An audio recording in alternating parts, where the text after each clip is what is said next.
Yeremia 49 ayat 1 sampai 39. Mengenai Bani Amon. Mengenai Bani Amon, beginilah firman Tuhan. Tidak adakah anak Israel? Tidak adakah ahli warisnya? Mengapakah Dewa Milkom memiliki Gad dan bangsanya mendiami kota-kotanya? Sebab itu sesungguhnya waktunya akan datang. Demikianlah firman Tuhan, bahwa aku akan memperdengarkan tempik sorak peperangan terhadap Raba Bani Amon. Kota itu akan menjadi anak bukit yang tandus, dan kota-kota jajahannya akan dibakar dengan api. Maka Israel akan memiliki orang-orang yang dahulu memilikinya. Firman Tuhan, merataplah hai Hesibon, sebab pembinasa telah maju menyerbu. Berteriaklah hai putri-putri Raba, kenakanlah kain kabung, berkabunglah, berjalan, kelilingilah dengan luka torehan-torehan. Sebab Milkom akan pergi ke dalam pembuangan bersama-sama dengan para imam dan pemuka-pemukanya. Betapa engkau memegahkan dirimu dengan lembahmu, hai putri yang congkak, yang percaya akan harta bendanya dan yang berkata, siapakah yang berani datang menyerang aku? Sesungguhnya aku mendatangkan kekejutan atasmu. Demikianlah firman Tuhan Allah semesta alam dari segala tempat di sekitarmu. Sehingga kamu bersorak-sorai masing-masing ke arahnya sendiri, dan tidak ada mengumpulkan orang-orang yang mengembara itu. Tetapi sesudah itu aku akan memulihkan keadaan Bani Amon itu. Demikianlah firman Tuhan. Yeremia 49 ayat 7 sampai dengan 27. Mengenai Edom. Mengenai Edom, beginilah firman Tuhan semesta alam. Tidak adakah lagi kebijaksanaan di Teman? Sudah hilangkah pertimbangan dari orang-orang yang berakal budi? Sudah busukkah kebinasaan mereka? Larilah cepat, bersembunyilah dalam liang-liang, hai penduduk Dedan. Sebab malapetaka akan kudatangkan atas Esau pada waktu aku menghukum dia. Jika pemetik buah anggur datang kepadamu, mereka tidak akan meninggalkan sisa-sisa pemetikannya. Jika malam-malam pencuri datang kepadamu, mereka akan merusakkan sepuas-puasnya. Tetapi aku ini telah menelanjangi Esau, telah menyingkapkan tempat-tempat persembunyiannya sehingga ia tidak dapat menyembunyikan diri lagi. Keturunannya telah binasa dan saudara-saudaranya dan bangsa-bangsa tetangganya tidak ada lagi. Tinggalkanlah anak-anak yatimmu, aku akan menghidupi mereka. Biarlah janda-jandamu menaruh kepercayaan padaku. Sebab beginilah firman Tuhan, sedangkan orang-orang yang tidak selayaknya meminum isi piala, itu telah terpaksa meminumnya. Masakan engkau ini akan bebas dari hukuman? Engkau tidak akan bebas dari hukuman, tetapi meski meminumnya. Sebab aku telah bersumpah demi diriku, demikianlah firman Tuhan, bahwa Bozra akan menjadi ketandusan, celah, keruntuhan, dan kutuk, dan segala kotanya akan menjadi reruntuhan yang kekal. Suatu kabar telah kudengar dari Tuhan. Seorang utusan telah disuruh ke tengah-tengah bangsa-bangsa. Berkumpullah, pergilah, menyerangnya.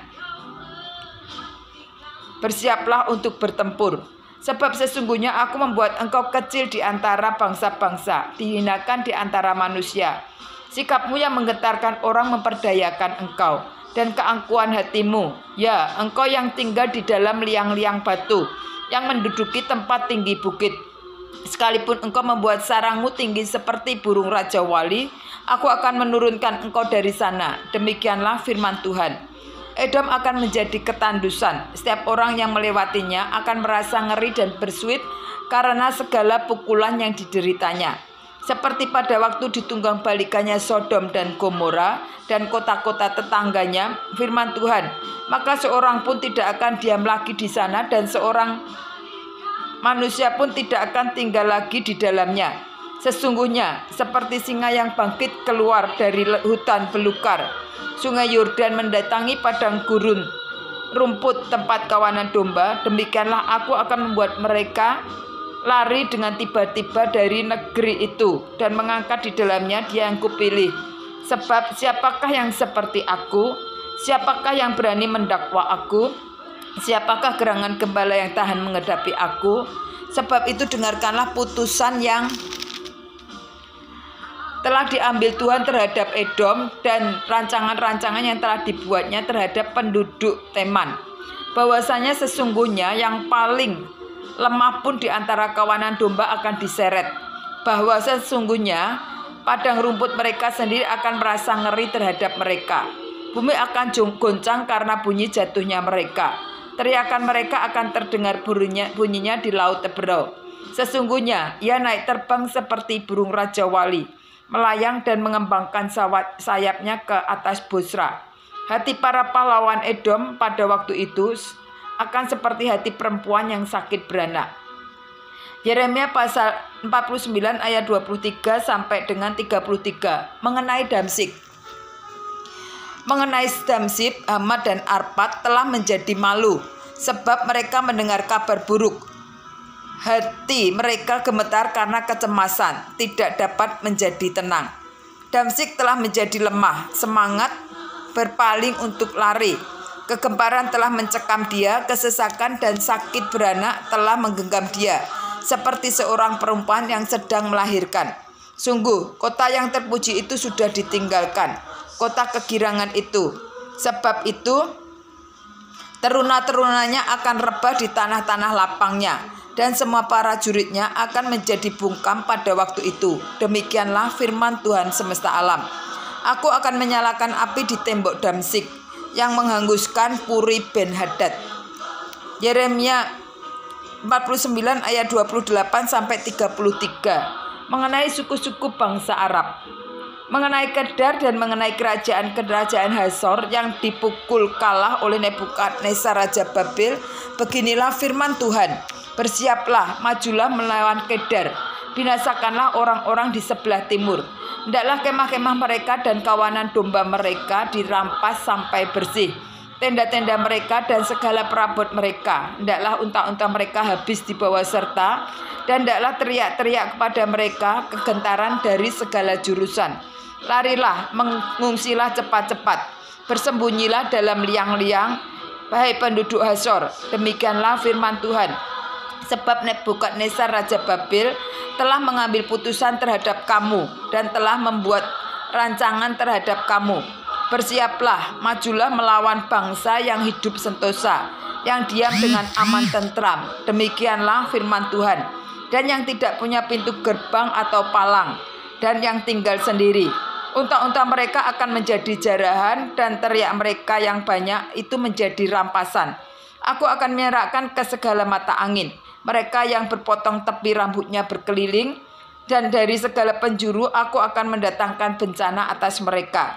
Demikianlah firman Tuhan. Hazor akan menjadi tempat persembunyian bagi serigala, menjadi tempat tandus sampai selama-lamanya. Seorang pun tidak akan diam lagi di sana, dan seorang manusia pun tidak akan tinggal lagi di dalamnya. Yeremia pasal 49 ayat 34 sampai 39 mengenai Elam. Firman Tuhan yang datang kepada Nabi Yeremia mengenai Elam pada permulaan pemerintahan Sedekia, Raja Yehuda. Beginilah firman Tuhan semesta alam. Sesungguhnya aku mematahkan busur Elam, yakni inti kekuatannya.